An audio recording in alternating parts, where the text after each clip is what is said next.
Bonsoir. Et donc, merci Mohamed d'être ici avec nous.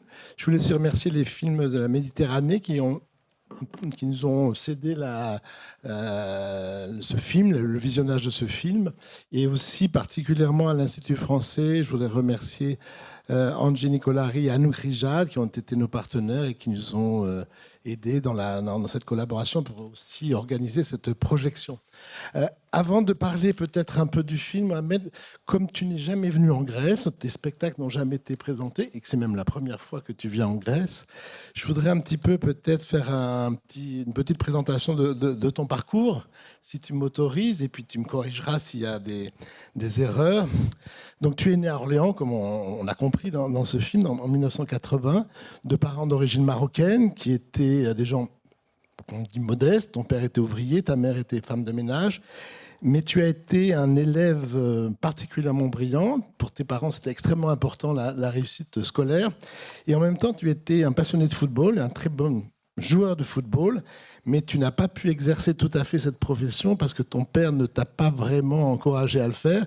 Et à la place, tu as plutôt fait des études. C'était quoi le message que ton père voulait te transmettre?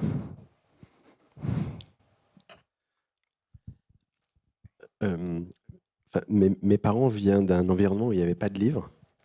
Et donc, il y avait une espèce d'obsession comme ça. Il faut rattraper le retard. Et donc, c'est les livres d'abord. Et donc, quand j'ai reçu ma première sélection en équipe de France de foot, par exemple, mon père a refusé que j'y aille. Il a fallu que le proviseur de l'établissement et mon professeur principal écrivent à mon père pour lui dire c'est important, il peut quand même y aller. Mais pour mon père, l'école, c'était le plus important. Et donc lui qui était analphabète, il y avait une espèce de, comme ça, de pression où il disait c'est par les livres qu'on peut s'en sortir, quoi. Donc tu as failli jouer dans l'équipe de France qui s'est fait battre, mais bon, tu as choisi un autre chemin. Donc tu as été un élève brillant et tu as fait après le bac Cagnes, Hippocagne, Sciences Po, des études de géographie. Tu as aussi donc été à deux doigts d'être professeur de géographie. Tu l'as même été un petit peu. Et tu t'es intéressé, tu as étudié également la sociologie. Mais qu'est-ce qui a fait qu'à un moment donné, puisque tu n'avais pas de pratique théâtrale ou tu ne voyais pas beaucoup de théâtre, qu'est-ce qui t'a fait basculer d'un seul coup vers cet univers? Euh, il se trouve que pour gagner un peu d'argent, j'étais animateur avec des enfants. Et qu'avec ces enfants, c'est des préadolescents qui avaient 12-14 ans, on a fait une colo au Festival d'Avignon. Et donc, moi, j'étais animateur, je me suis retrouvé animateur au Festival d'Avignon, donc j'étais obligé d'aller voir des spectacles pour accompagner les enfants. On rencontrait les équipes artistiques après avec les CMA, donc il fallait préparer, donc j'étais obligé de m'intéresser doublement au spectacle. Et puis un jour, j'ai vu un spectacle qui s'appelle La Chambre d'Isabella, de Jan Lowers. Et en sortant de la salle, je me souviens m'être dit très naïvement, ah, j'aimerais bien faire ce métier. Voilà. Et c'est vraiment comme ça que ça a commencé. C'est qu'après, j'ai fondé une compagnie amateur. J'ai écrit un premier texte, puis deux, et puis comme je faisais une thèse à côté, je me suis dit, ah ben si je me lance pas maintenant, je le ferai jamais. Donc j'ai tout abandonné pour faire du théâtre. Voilà. Et je me souviens m'être dit, si ça marche pas dans 2 ans, je ferai autre chose. Bon, ça n'a pas marché au bout de 2 ans, mais 3-4 ans plus tard, ça a commencé à fonctionner. Donc c'est comme ça que c'est arrivé. Et le type de théâtre que tu pratiquais au début, il était un peu inspiré de ce que tu voyais. Tu as mis un certain temps à trouver un chemin plus personnel dans ce monde théâtral.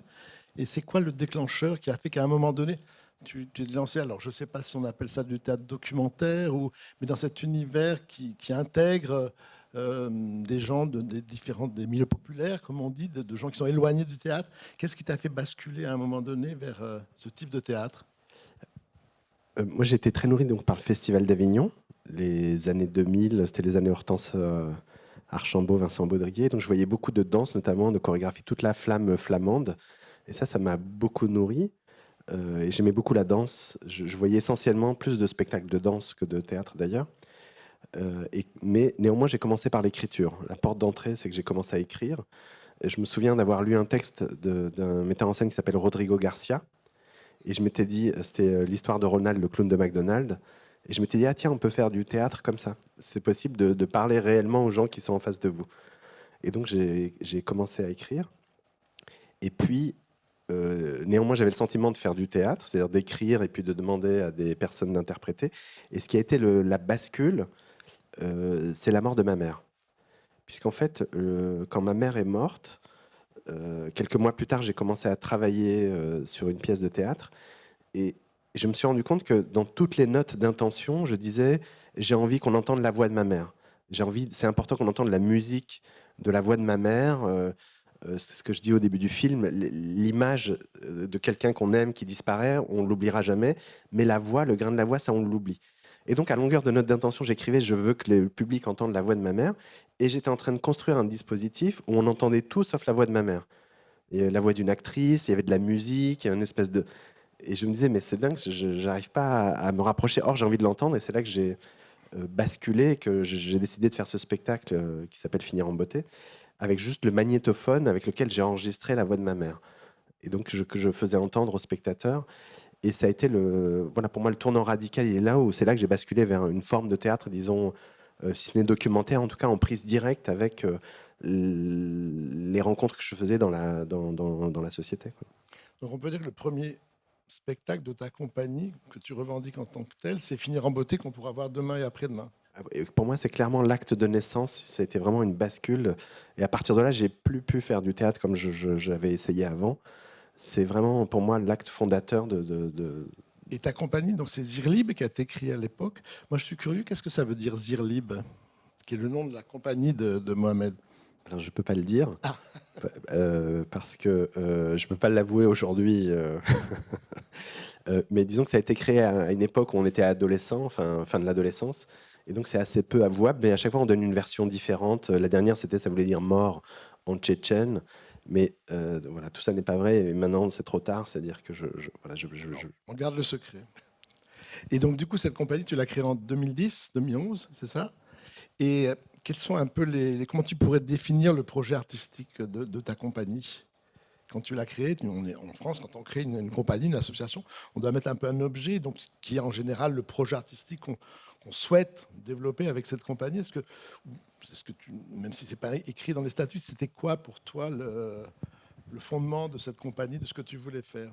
Alors, très clairement, on voulait faire entendre des voix et montrer des corps qu'on n'avait pas l'habitude de voir. Donc c'est pour ça qu'assez vite sur scène, on a pu voir des femmes de ménage, des supporters de football, des gens issus majoritairement des classes populaires et des gens qui n'étaient pas professionnels, qui n'étaient pas des experts du théâtre. Et donc, on appelait ça des amateurs. Et donc, je dirais que c'était ça le fil rouge, faire entrer sur les planches du théâtre l'ensemble de la société civile. Voilà, les gens qui n'ont pas l'habitude de parler, etc. Et donc, assez vite, c'est devenu comme ça un travail d'immersion auprès de différents groupes sociaux, des personnes fragilisées ou marginalisées, ou des enfants à qui on donne assez peu la parole, etc. Et donc assez vite, ça a été forgé comme ça par une forme d'engagement politique. En tout cas, ça, c'était sur le fond. Et sur la forme, moi qui étais un enfant des années 2000 du Festival d'Avignon, c'était faire feu de tout bois, c'est-à-dire que parfois on a recours au théâtre, parfois au cinéma, parfois à la danse. Et donc, à chaque fois, ça donnait lieu à des projets hybrides et on ne se posait jamais la question du langage artistique, mais on puisait dans le répertoire artistique ce dont on avait besoin pour nourrir le projet. Et donc, c'est pour ça qu'incidemment, j'ai pu passer des expositions au théâtre, au cinéma. Alors, souvent, c'est pour des raisons formelles et des fois, c'est pour des raisons, j'allais dire, bassement matérielles, enfin, en termes d'audimat, c'est-à-dire que demain, ça va pas être loin d'être la 500e représentation de Finir en beauté. Mais donc, ça veut dire qu'en 12 ans, j'aurais joué devant 8 à 10 000 spectateurs, en tout et pour tout. Et qu'en un soir, sur France Télévisions avec le film, ça a touché 3 millions de personnes. Et donc, d'un coup, j'avais envie aussi qu'il y ait une audience large et de pouvoir toucher. Souvent, je dis, j'aimerais m'adresser aussi aux classes populaires.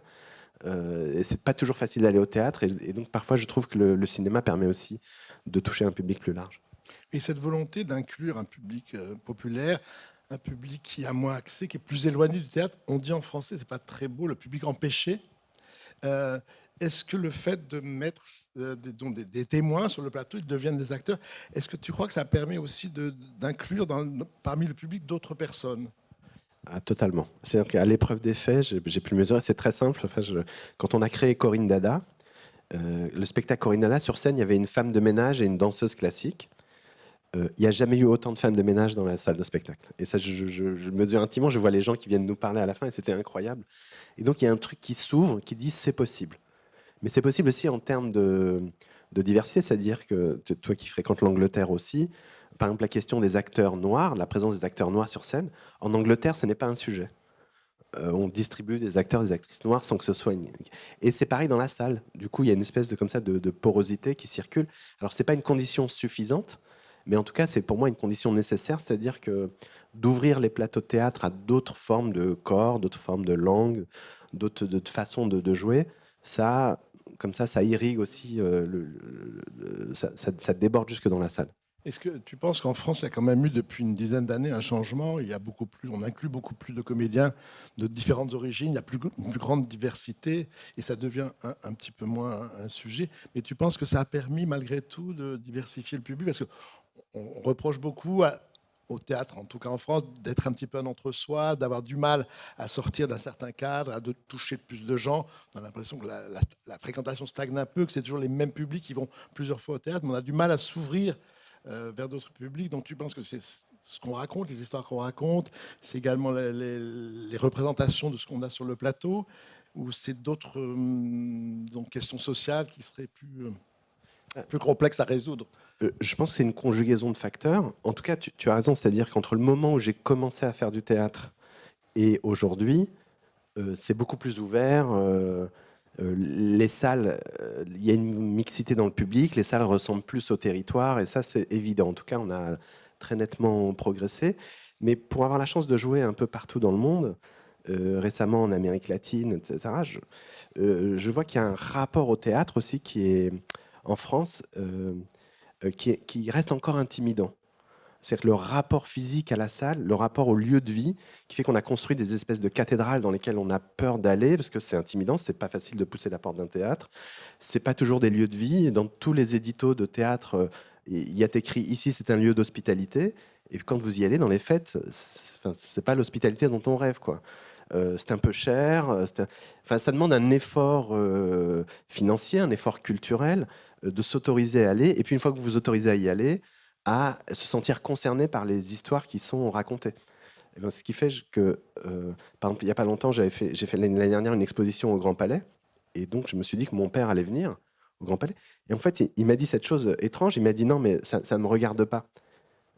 Ce qui se passe là, ça ne me regarde pas. Mais c'était vraiment littéralement au sens où ça ne nous regarde pas, ou les musées ne nous regardent pas. Ils ne regardent pas nos histoires. Alors pour le coup, c'était la question des classes populaires issues de l'immigration, etc. Tiens, mais on pourrait l'élargir. Et je me disais, ah tiens, voilà la façon dont on peut encore trouver des marges de manœuvre dans l'institution et comment l'institution peut être encore en capacité d'ouvrir les portes encore plus larges. Et donc, il se trouve qu'il y a deux façons, et je finis là-dessus, c'est que soit vous décidez d'organiser une fête, vous faites une fête, et puis après, vous faites le maximum pour que les gens viennent participer à la fête. Bon, bah ça, c'est comme on faisait du théâtre dans les années 80-90. Je trouve que ça marche plus. Si vous voulez que vraiment les gens du territoire viennent à la fête, alors il faut les inviter à venir réfléchir avec vous à quelle fête vous avez organisée, sur quoi on va danser, qu'est-ce que vous voulez, comment on va, etc. Et donc d'associer les gens en amont à la pratique culturelle, aux pratiques culturelles que vous voulez. Ça, je crois dans ça.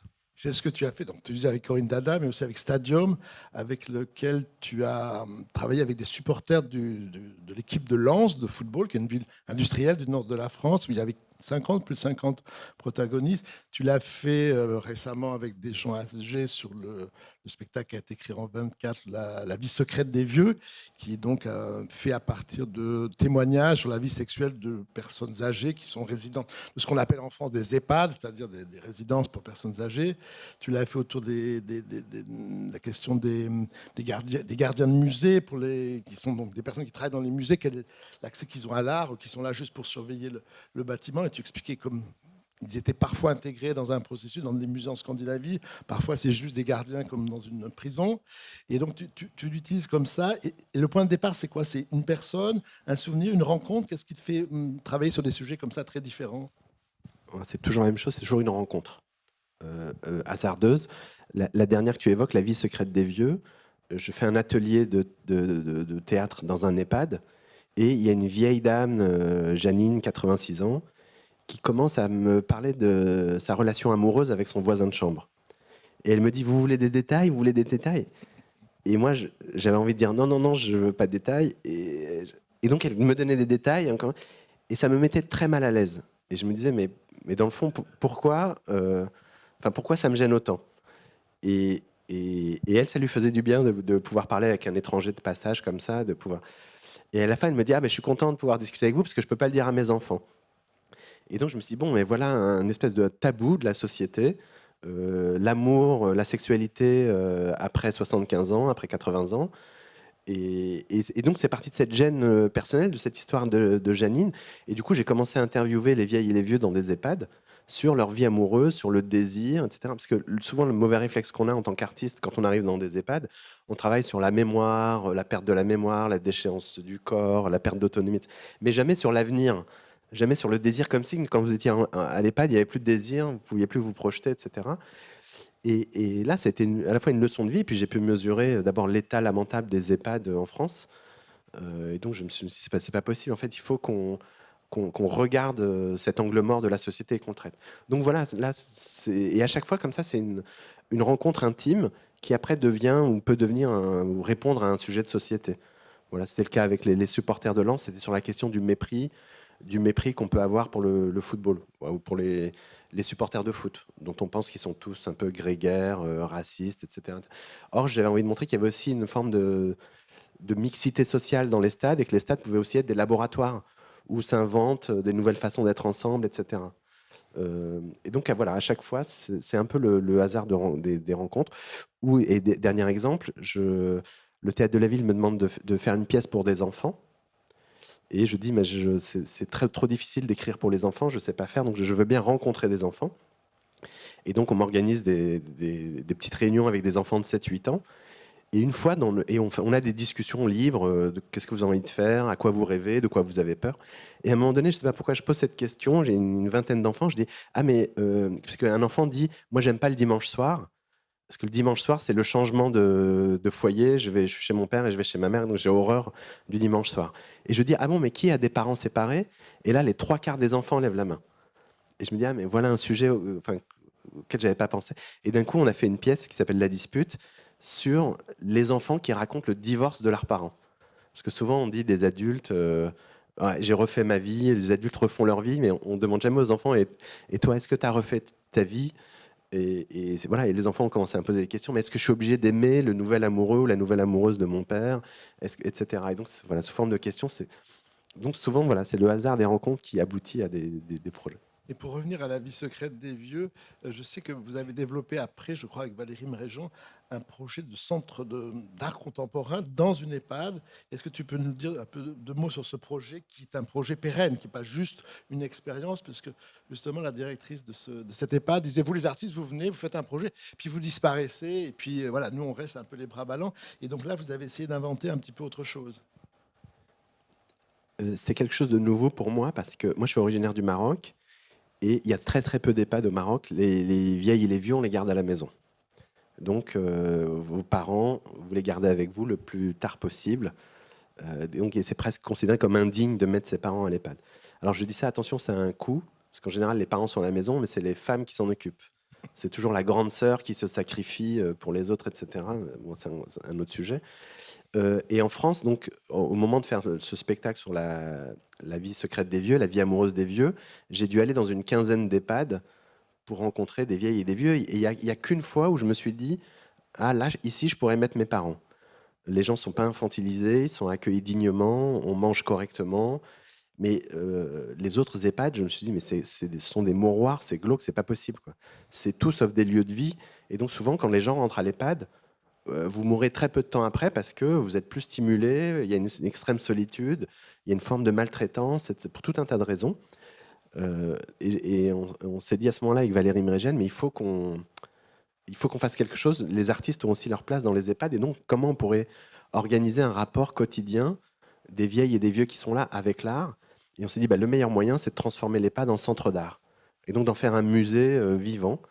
Et donc, à Chambéry, on a créé le premier centre d'art en EHPAD, qui fait que tous les mois, il y a des artistes qui viennent en résidence.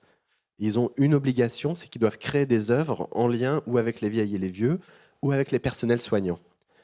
Et les vieilles et les vieux sont associés à toute la chaîne de production, c'est-à-dire depuis le choix des artistes en amont avec nous, avec les commissaires, puis l'aménagement, puis la scénographie, puis les visites qui sont organisées, etc. Et d'un coup, l'EHPAD devient un lieu ouvert dans la ville. Et on va à l'EHPAD comme on va au musée, et on y voit des œuvres d'artistes majeurs confirmées, des jeunes artistes qui sortent d'école, etc. Et d'un coup, ça rend le lieu beaucoup plus chaleureux, beaucoup plus accueillant, plus vivant. Les familles sont fières de venir, enfin, d'y mettre leurs parents, de venir y séjourner, et ça devient tout simplement un lieu de vie, quoi. Et ça, honnêtement, c'est un des projets dont je suis le plus fier parce que contrairement, les spectacles, on les crée, ça joue et puis malheureusement on repart. Et là, d'inscrire une action dans la durée, parce que c'est souvent notre problème, et de voir le bien-être que ça génère chez les vieilles et les vieux, chez les personnes soignées, et d'un coup, comment l'art devient aussi un objet de soin, et puis comment nous, les artistes, ça nous oblige à repenser. Parce que souvent, on a le réflexe, on arrive à l'EHPAD et on se dit, ah ben, on va tout repeindre en blanc et on va exposer comme on fait d'habitude. Et donc, quand on arrive et qu'il y a un papier peint moche, un vieux papier peint, notre réflexe, c'est de dire, on va dégager le papier. Sauf qu'on est chez les gens, on est chez eux. Et donc, comment on négocie? Comment on interroge le goût? Parce que moi, j'arrive et je dis, mais ce papier peint, c'est vraiment de mauvais goût. Ah bon, mais donc ton bon goût, c'est de faire une boîte blanche, de faire un truc un peu froid et morbide, comme si on était dans un frac. Alors, donc, comment on deal et comment on essaye de trouver ensemble un chemin pour avoir une pratique artistique commune, où les vieilles et les vieux s'y retrouvent et où les artistes contemporains s'y retrouvent. Et donc, ça pose plein de défis, quoi. Et alors, donc, tu parlais de Valérie Mrégin, qui est une écrivaine avec qui tu travailles sur ce projet, mais tu as souvent eu des collaborations avec des gens qui viennent d'univers très différents, le cinéaste Alain Cavalier, et souvent, plusieurs fois, Patrick Boucheron, qui est un historien français assez connu, qui a notamment collaboré à la cérémonie euh, des Jeux Olympiques qui était sous la houlette de Thomas Joly. Et là, tu avais un projet, tu as déjà fait des projets avec lui, mais tu en avais un, je voudrais que tu me dises deux mots, sur le projet autour du château de Chambord, qui est donc un très beau château dans le Val-de-Loire. Et vous aviez un projet de réécrire un peu une histoire de France d'un autre point de vue. Et ça a provoqué un peu on va dire des réactions de certaines personnes ou de certains partis politiques, puisque comme s'il y avait une seule histoire officielle de la France. Et ce projet a été abandonné par la direction du château de Chambord, mais il risque quand même peut-être de continuer d'exister. Tu peux nous dire deux mots un peu sur ce projet qui finalement était assez compliqué, qui naîtra peut-être, mais on ne sait pas quand ni comment. C'est-à-dire que c'est quelque chose qui nous guette actuellement. Là, c'était clairement un geste de censure. Mais sans doute, on va y être confronté, et on commence à y être confronté un peu partout en Europe.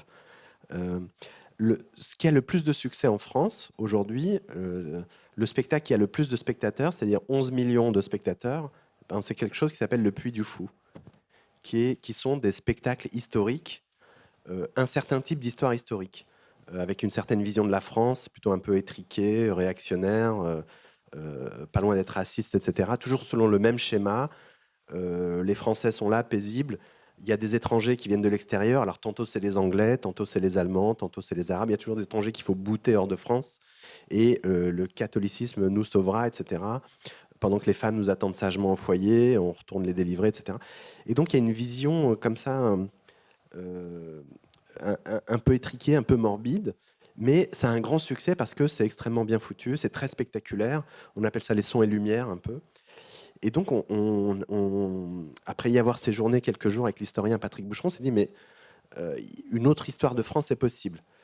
Et il y a un genre aussi qui est un peu dénigré, qui est celui des sons et lumières, c'est-à-dire vous vous installez en extérieur sur un château ou un lieu patrimonial.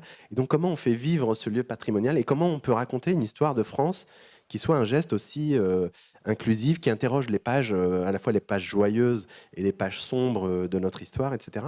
Et comment on le fait aussi d'un point de vue légèrement décentré. C'est Patrick a travaillé sur l'histoire mondiale de la France.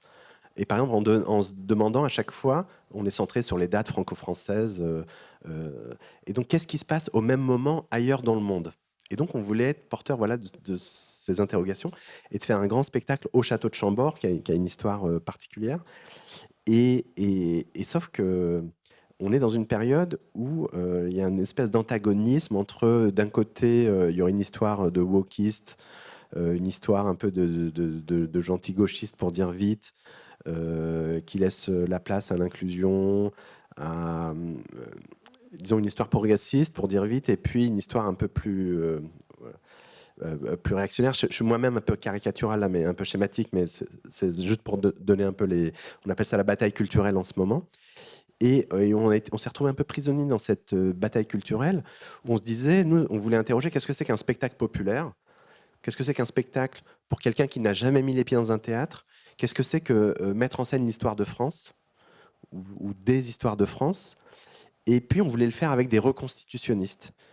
En France, il y a beaucoup de gens qui pratiquent les reconstitutions, vous voyez, ces espèces de batailles. Et donc, il y a des amateurs qui, les week-ends, se déguisent. Non, je me ferais attaquer si je disais ça. En fait, réutilisent les costumes de l'époque. Et donc, ils font aussi un travail d'historien assez minutieux pour les retrouver, les détails de l'époque, etc. Et donc, on voulait recréer comme ça une très grande forme, une très grande fresque populaire, presque à la Robert Hossein un peu. Et de se dire, on joue ce jeu du très grand public, d'une histoire, et en montrant qu'une histoire de France, elle peut être plurielle, diverse, contrariée, mais qu'on peut être fier de s'y retrouver, qu'il y a de la place pour tout le monde dans cette histoire. Et simplement, voilà, là, le contexte politique fait que ça n'a pas pu avoir lieu. Et d'ailleurs, je suis relativement inquiet puisque les prochaines élections présidentielles en France sont dans quelques mois. Et il se peut que l'extrême droite, là, qui est aux portes du pouvoir, bascule. Et donc, je ne sais pas dans quelle mesure on sera encore en capacité de faire ce type de proposition. Donc, quelle forme on va devoir inventer et comment on va pouvoir proposer des gestes de création qui ne soient pas confrontés à une nouvelle norme politique qui commencerait à choisir les spectacles en fonction de leur contenu. Oui, la relecture de l'histoire, elle pose problème à beaucoup de gens. Il y a une version officielle, il faut s'en tenir là. Il ne faut pas raconter forcément les petites histoires, mais que la grande histoire officielle. Je voudrais juste revenir un petit peu sur ce documentaire, puis après je laisserai la parole à la salle. Ce film, il est évidemment en lien avec le spectacle Finir en beauté, que vous pourrez voir demain et après-demain. Et c'est quoi ce qui a présidé à ton envie de poursuivre un petit peu après Finir en beauté? Tu voulais, c'était quelque chose depuis le début qui existait dans ton esprit, d'avoir le film après le spectacle? C'est venu à la fin du spectacle? C'était une frustration? Disons que c'est qu'il y avait pour moi, il y avait deux moments que je voulais traiter à la mort de ma mère. Il y avait juste avant sa mort, et ça, c'est Finir en beauté, c'est-à-dire l'incapacité à nommer la maladie. La difficulté, par exemple, ma mère elle avait un cancer du foie, ça a duré comme ça 2-3 ans, mais jamais le mot cancer n'a été prononcé. Et donc, comme j'enregistrais, moi, toutes les conversations à l'hôpital, et quand je les ai réécoutées, je me suis dit, c'est incroyable, c'est-à-dire qu'on n'a jamais nommé la maladie. Et la fois où je le dis au médecin, mais pourquoi vous ne lui dites pas qu'elle a un cancer? Le médecin me dit, mais elle n'a pas posé la question. Et je lui dis, mais elle ne comprend pas bien le français, et le jargon médical, vous lui dites qu'elle a une maladie hépatique. Et donc, il y avait comme ça des barrières, la langue faisait obstacle. La langue médicale, la langue française, le déficit de traduction entre la langue française et la langue arabe. En tout cas, il y avait comme ça une incapacité à nommer la maladie. Et quand on arrivait à la nommer, c'est-à-dire qu'à un moment donné, un médecin a dit « oui, il y a des nodules », et une de mes sœurs dit « oui, mais c'est des nodules, mais c'est pas forcément un cancer ». Et on lui dit « si, il y a un cancer ». Donc elle dit « non, mais ne dites pas le mot cancer devant maman, ça va accélérer la maladie ». Et donc là, il y a eu un conflit, c'est-à-dire que c'est très simple, j'ai 4 sœurs, et donc il y avait 2 équipes. Il y avait les équipes qui disaient il faut le dire à maman, et peut-être qu'elle a envie de savoir et pouvoir s'organiser. Si je sais qu'il me reste quelques mois à vivre, peut-être que je vais avoir envie de faire des choses. Et puis l'équipe qui disait non, il ne faut pas le dire parce que ça va accélérer la maladie. Et donc, Finir en beauté, c'est d'abord ça, c'est la question de mettre des mots sur la maladie et la nommer. Et l'autre chose, c'est qu'en réécoutant les enregistrements, en fait, une semaine avant la mort de ma mère, elle me dit, on est dans sa chambre, elle me dit, je crois que je vais mourir, j'ai failli mourir cette nuit, je crois que je vais mourir. Et quand j'écoute l'enregistrement, je lui réponds, mais non, dis pas de bêtises. T'as vu, il y a Nordine, le voisin, il va se marier avec un tel, machin. Et je botte en touche. Et en fait, je me suis dit, mais pourquoi j'ai pas été capable de lui dire, tu penses que tu vas mourir? Alors, qu'est-ce que tu voudrais qu'on fasse? Est-ce qu'il y a quelqu'un que tu veux voir absolument? Et à ce moment-là, je n'ai pas été capable, en tout cas, de recevoir ça, de l'entendre. Et donc, Finir en beauté vient répondre à ça. Alors que le film vient répondre à un deuxième temps, qui est celui de l'enterrement, qui est celui des festivités, qui est celui du retour à la terre, du retour au Maroc, et de la double culture dans laquelle on a bercé. Et c'est d'ailleurs ce film qui me fait dire, c'est que moi, jusqu'à maintenant, je voulais être enterré en France. Il n'y avait pas de... doute. J'avais pas de doute, même si mon père paye une assurance pour que je sois au Maroc. Mais ce film, ça a été un peu celui de la réconciliation. C'est-à-dire qu'il n'y a pas longtemps, je me suis surpris à dire, après tout, je pourrais être enterré près de ma mère à Tanger, au Maroc. Et ce film a permis ça, c'est-à-dire de réconcilier ces deux cultures. Et puis là où Finir en beauté était centré sur l'hôpital, ce film devient plutôt un portrait de ma mère, de la femme que j'ai pas connue finalement, puisque je la connais que comme mère, mais pas que femme. Et donc ça m'a obligé à mener une enquête, à aller voir à travers cet héritage concret. Ça a été un prétexte pour aller voir les frères et les sœurs de ma mère, etc. Et de découvrir qui était réellement cette femme qui, accessoirement, était aussi ma mère. Et dans le film, tu dis que ta sœur te reproche de lui avoir dit sa maladie. Donc ça, c'est un peu de la fiction. Non, non, Non. c'est vrai. C'est qu'à un moment donné, je veux pas trop dévoiler parce que je le raconte demain dans le spectacle, mais à un moment donné, j'ai pris l'initiative, en tout cas, D'accord. de le dire. Et je sais pas si c'est la bonne solution, mais parce que je me suis dit, moi, égoïstement, si je suis condamné, je veux le savoir. Je veux le savoir pour profiter des derniers jours. Enfin, je sais pas. C'est pas le cas forcément. Mais c'est pas forcément le cas de tout le monde, donc je l'ai fait. Et encore aujourd'hui, je sais pas si c'était la bonne décision. Donc, s'il y a des questions dans la salle concernant ce film, le spectacle, le parcours de Mohamed.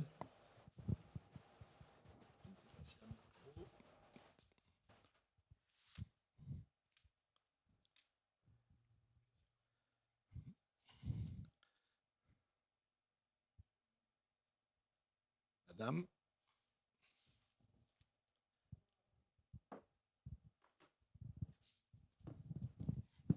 Je voudrais vous remercier pour ce documentaire vraiment très, très touchant. Je trouve trop de points communs avec la Grèce, avec notre culture, hein. Et nous aussi, on n'ose pas mettre des mots sur la maladie. On n'ose pas dire le cancer, le nommer. On dit le mal, tout simplement.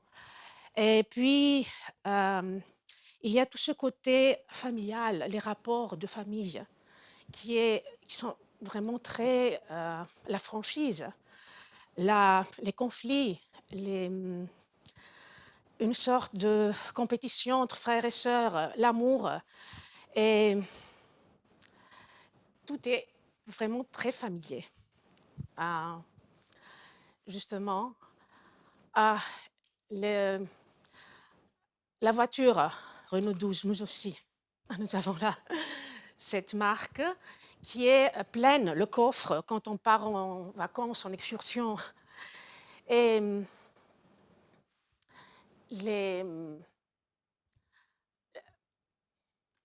l'art nous concerne tous, le peuple, hein, tous, et devrait nous toucher. On devait être impliqués, ne pas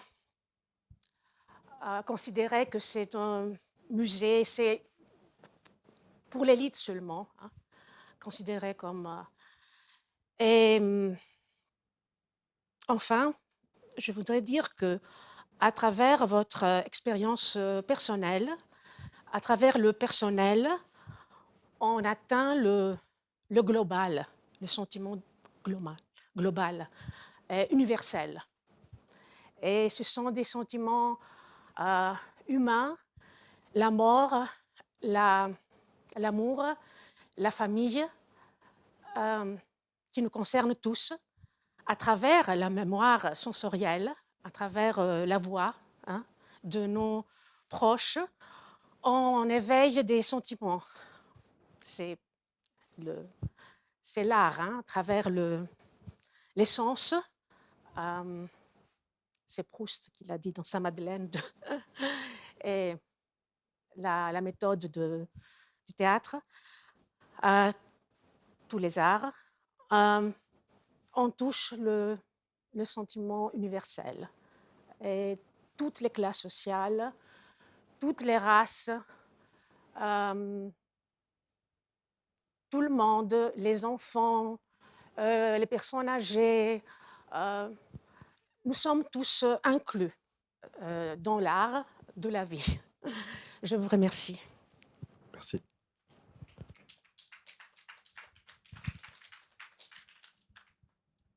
Est-ce qu'il y a d'autres questions? Olivia.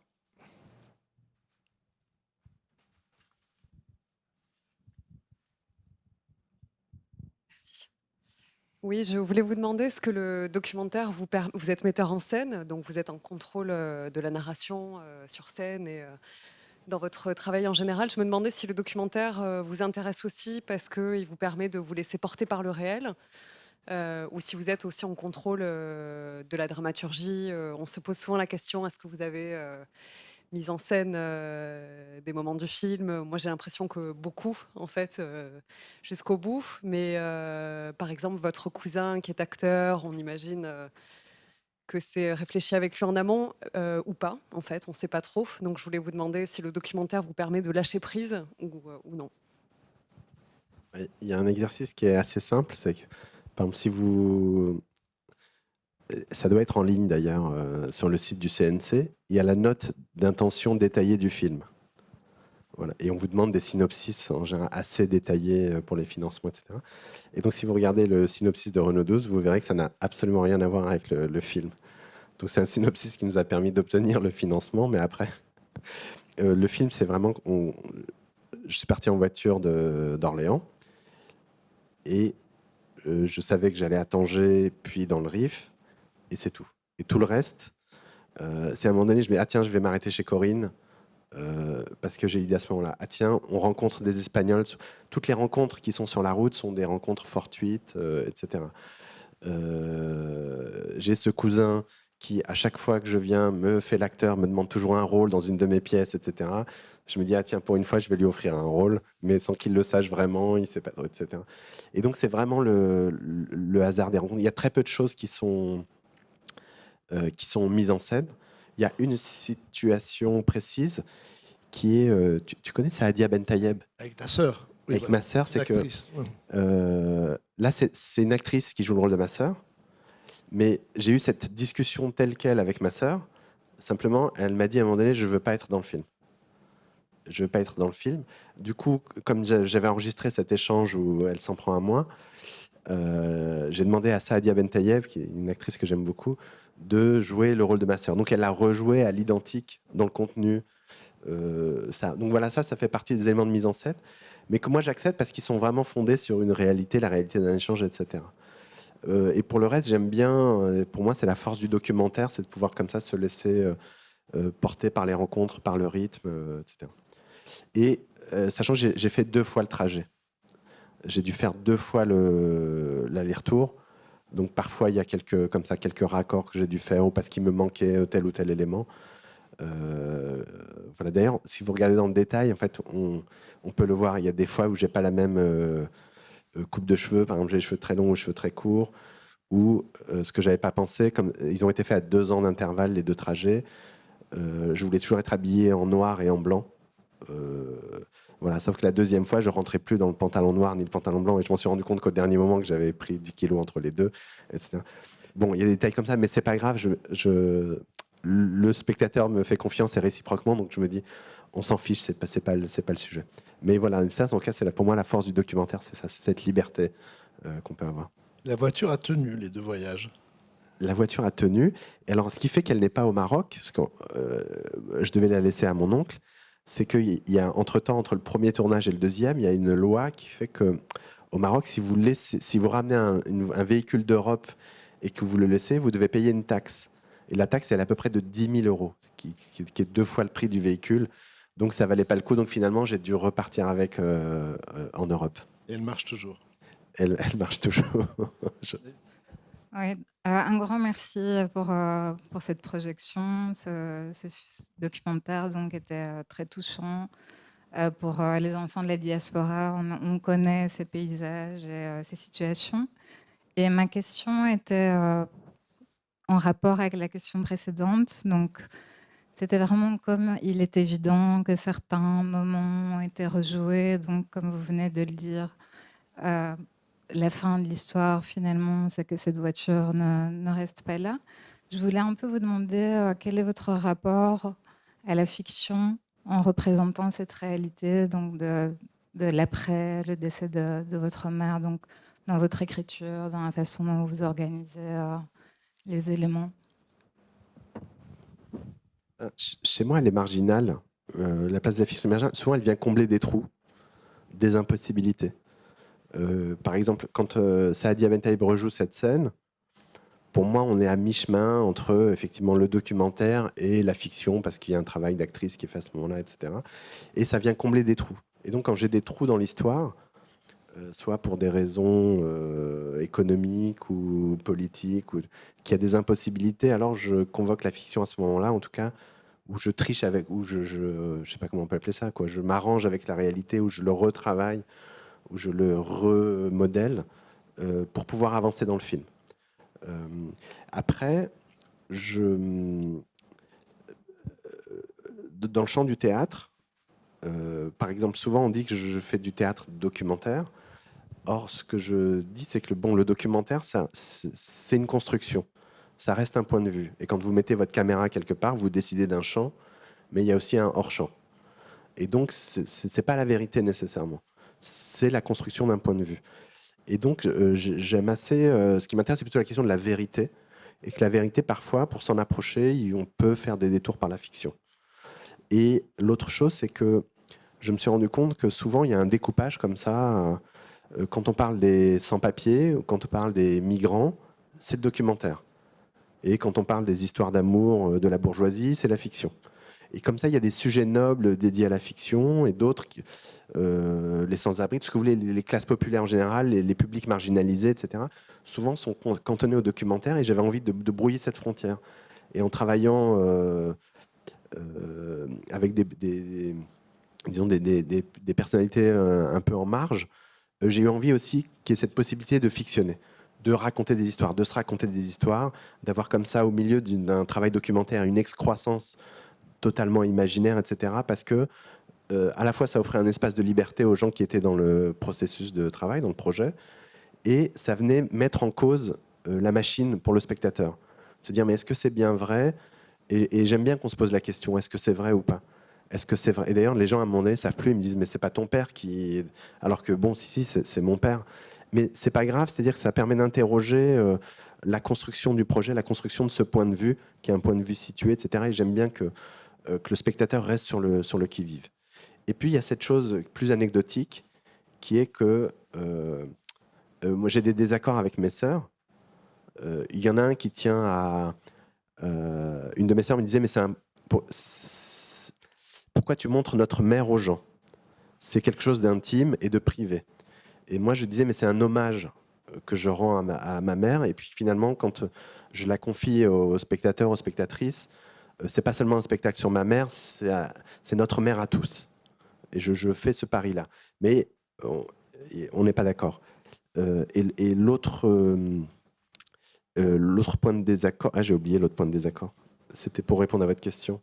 Je suis désolé, je me suis perdu. Oui, ça, c'était un problème, le fait de ne pas montrer ma mère avec le foulard. Effectivement. Et moi, ce que je disais à mes sœurs, c'est que ma mère me laissait filmer. Alors, il y avait comme ça une confiance inconditionnelle. Et donc, je pense que dans le fond, elle se disait, c'est mon fils, il ne peut pas me faire de mal. Et donc, elle pouvait se montrer comme ça. Et une de mes sœurs disait, mais c'est une trahison. Quand elle sort, elle met un foulard. Tu n'as pas à la montrer comme ça. Et notamment cette photo à la fin. Et moi, cette photo, je la trouvais tellement belle que j'avais envie qu'on la voie. Donc, bon, voilà, comme ça, il y a une série de désaccords et que j'essaye de les régler tantôt dans la confrontation directe, tantôt par la fiction, en faisant des détours. Et donc, tu n'es pas tout à fait d'accord avec la définition de Corinne Dada sur le documentaire et la fiction? Mais c'est une des meilleures définitions du cinéma pour moi. Est-ce qu'il y a d'autres questions?